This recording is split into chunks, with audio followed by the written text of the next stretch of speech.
We're back to learn Photoshop in a year, day 312. Let me show you the burn tool, which is basically the opposite of the dodge tool that I've talked about already. You can see the top menu is the same.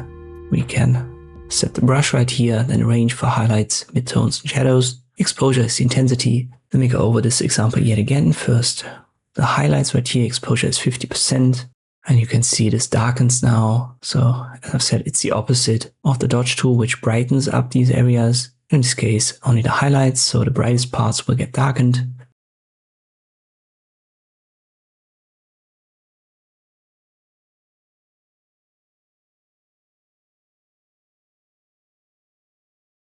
Let me switch to midtones. I also have to switch the layer to the midtone one, and I go over it.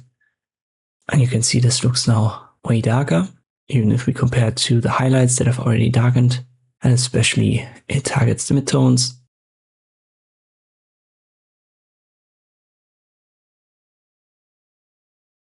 If we go to the shadows, so our example on the right hand side with the range of shadows, once again exposure is the same for all. Now paint over it. This has the effect that is most dark, but it actually leaves the brightest parts, the highlights here, the white parts, somewhat unaffected. Usually you use dodge and burn tool at the same time and balance it out a little bit when you do your photo edits. And this is how you can use the burn tool in Photoshop. Hope this video was helpful. Thanks for watching, and I'll see you next time.